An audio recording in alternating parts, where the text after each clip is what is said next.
प्रबंधक महादेव का न कोई मालिक था, न है, न रह सकता, क्योंकि महादेव एक न मालिक थे, न मालिक था, सिर्फ समझदार हो सकता, उसका मैनेजमेंट प्रबंधक हो सकता, उसका सर्वेंट हो सकता, मालिक नहीं। इसी तरीके से महादेव स्वयं ब्रह्मांड के मालिक हैं, उनका कौन मालिक हो सकता है? इसलिए नियम है कि मात्र प्रबंधक, सेवादार, भोग और भगवान को स्नान, चंदन, पुष्प, अतर, सेव और अच्छा सुंदर पदार्थ, भोग आदि, आरती आदि, विश्राम आदि की व्यवस्थाओं के लिए यहाँ परंपराओं का निर्वाह किया जाता है। यहाँ पहले आनंदेश्वर महाराज के परंपरा में ओंकार जी महाराज जूना अखाड़े के सेक्रेटरी भी थे। अरे 2000 ये समझिए 1920 के मामले हैं और बहुत समय तक उनका जीवन रहा, लंबी उम्र रहा, बागंबर पहनते थे। उनके शिष्य थे लोकनाथ जी महाराज, भी जूना अखाड़े के सेक्रेटरी थे। उसके बाद महाराज दशरथ गिर जी के राज वो व्यवस्थाएं मतलब रहा। वो आकर यहाँ पे अखाड़े के साथ जैसे महाराज थे वो महामंत्री थे, इतने और जो थे वो मुखिया लोग थे, इतने उस समय का खेल था। वो कोई न कोई नहीं बोला कि हमसे पहले बहुत थे, हम तो बहुत अच्छे हैं कि यहाँ बहुत कुछ जो होता रहा नहीं हुआ। क्योंकि मैं बद्री गिर जी महाराज जब यहाँ आए थे तो मैं देखा, महाराज आते थे मैं देखता था। यहाँ भी कई बार अनेक प्रकार की स्थितियों परिस्थितियों में मैं कभी कभी आते थे। इसी तरीके से व्यवस्थाएं थी, परंपराएं थी कि परंपराओं के लिए कुछ भी करना पड़ता, कुर्बानी देना पड़ता है, फिर कुछ भी करना पड़ता। क्यों? बद्री गिर जी महाराज का तो ये समझिए यहाँ खूने खून हो गया था, सर फट गया था, बहुत बुरी हालत हो गई थी पूरन जी हटाने के लिए।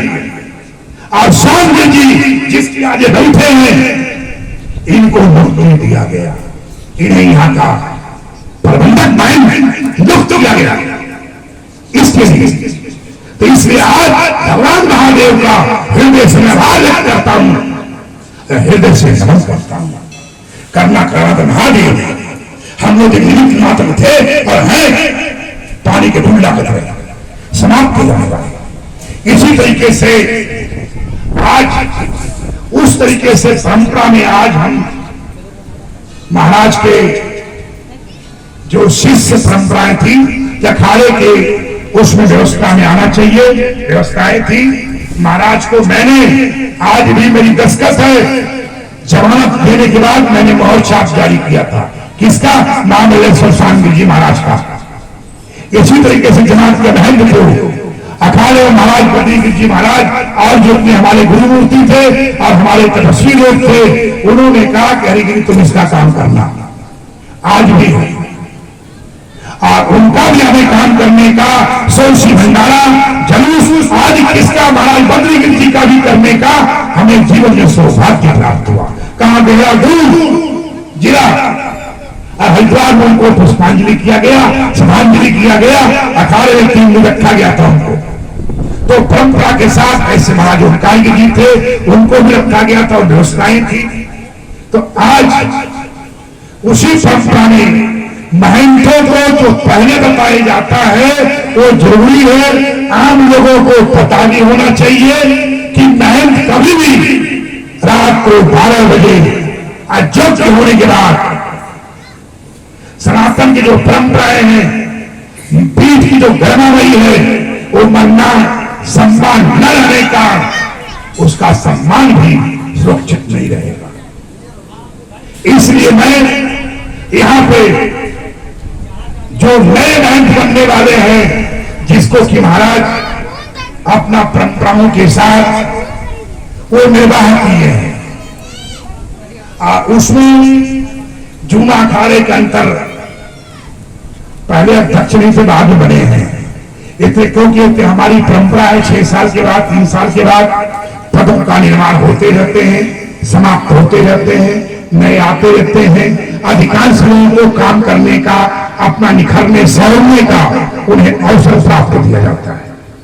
इस तरीके से यहां पे महाराज जूना अखाड़े के अंतर्राष्ट्रीय अध्यक्ष प्रेमगिर जी महाराज को यहां का महंत बनाया जाएगा। प्रेमगिर जी के साथ साथ कम की निरंकुश न रहे, निरंकुश न रहे, इसलिए अंकुश रहे। तो इनके साथ में उमा शंकर भारती जी महाराज जो पहले इनसे पहले अध्यक्ष रहे, गिरिजानंद जी इनके बाद बने थे, उसके बाद ये बने। उमा शंकर भारती जी महाराज हाथ खड़ा कर देना, जाकर हाथ उठा दो। श्री महन केदारपुरी जी महाराज,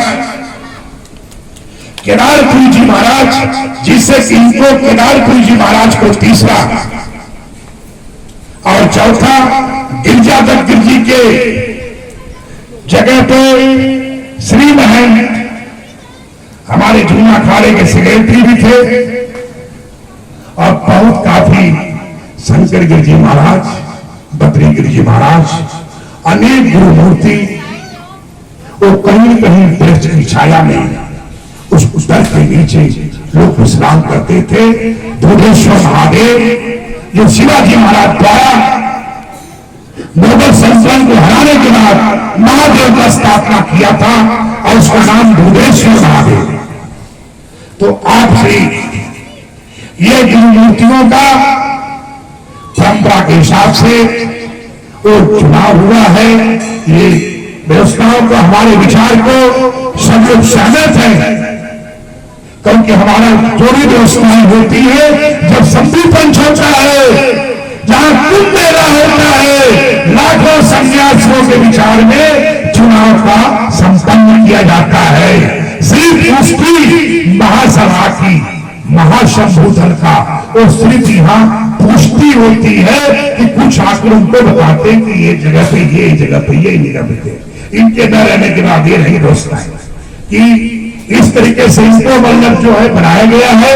तो मैं चाहता हूं कि पहले जूना अखाड़े के महामंडलेश्वर महाराज श्री महेशानंद जी महाराज, जिन्होंने कम से कम 500 करोड़ रुपए का जमीन जूना अखाड़े को वृंदावन में स्वयं दान दिया, वो महापुरुष हमारे बीच में सामने सिंहासन प्रमुख हैं महाराज महामंडलेश्वर महेशानंद जी महाराज, और वहां जूना अखाड़ा भी महाराज के नाम जुड़ा हुआ है। महाराज को 98 में मैं इनको जूना अखाड़े का मंडप जो है समाज के लोगों ने, सभी लोगों ने मिलकर इनको महामंडलेश्वर बनाया था। और ये नियम होता है तो परंपराओं को कायम रखने के लिए, तो मैं चाहूंगा कि इस प्रस्ताव को ये समर्थन करता। हाँ ठीक है, करें, कार्य प्रारंभ करें। हाँ मैं इसका समर्थन करता हूं।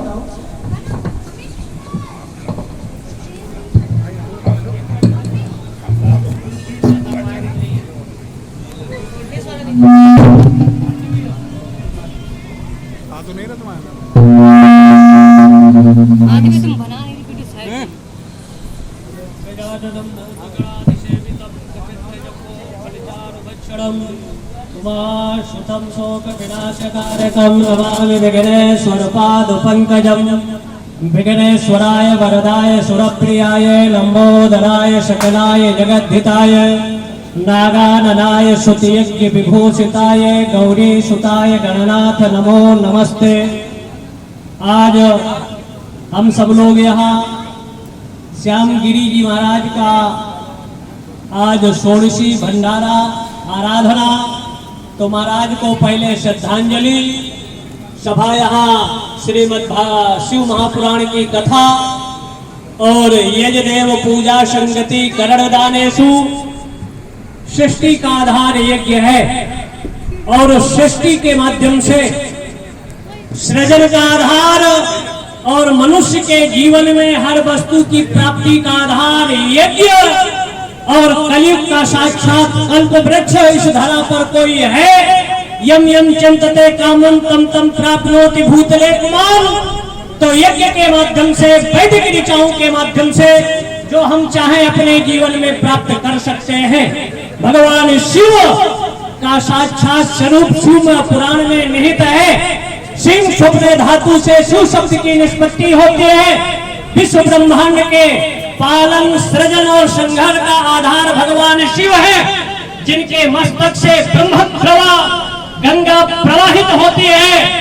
और ऐसे इस गंगा के तट पर आनंदेश्वर की जो अनादि परंपरा है, उस परंपरा का हमारे पंचदश नाम जूना अखाड़ा के संरक्षक और अखाड़ा परिषद के महामंत्री हरिगिरी जी महाराज ने जो घोषणा किया है, उसका हम अक्षर से अनुमोदन करते हैं, समर्थन करते हैं कि यहाँ की व्यवस्था ये 4 वेदों के रूप में, धर्म अर्थ काम मोक्ष के 4 पुरुषार्थों के रूप में और इस गंगा तट में की गई घोषणा यहाँ की व्यवस्थित स्थिति संचालित होती रहे और दिग दिगांत में, कल कालांतर में सनातन संस्कृति अक्षुण्ण रहे, क्योंकि सनातन पर विधर्मियों का डंका बजता रहा, आज भी डंका बज रहा है। जो रावण की हुंकार, कंस की ललकार, गौरी और गजनी की तोपों से नहीं मिला, वो सनातन संस्कृति के संरक्षण के लिए इस धरा पर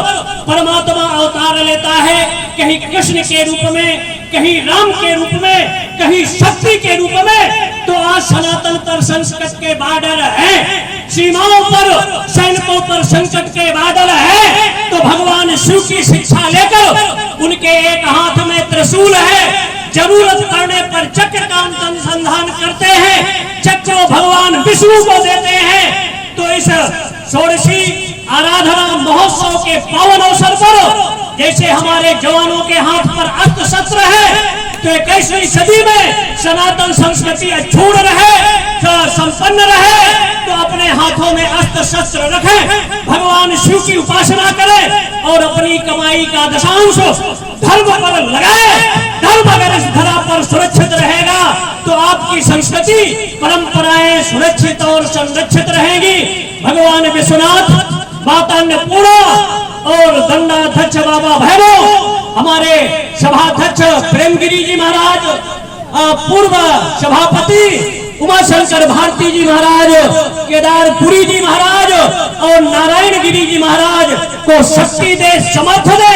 जैसे भास्कर के उदय होने से अंधकार मिटता है, तो यहाँ की व्यवस्थाओं नित्य दिन दूना रात चौगुना अपने लक्ष्य उद्देश्य को प्राप्त करें। सर्वे भवन्तु सुखिनः, सर्वे सन्तु निरामया, सर्वे भद्राणि पश्यन्तु मा कश्चित् दुर्भाग् भवेत्।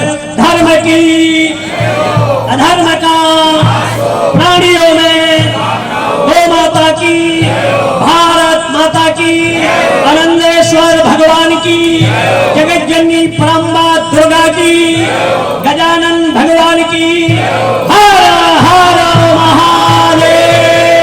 संपूर्ण संतों की, संपूर्ण भक्तों की हर हर महादेव।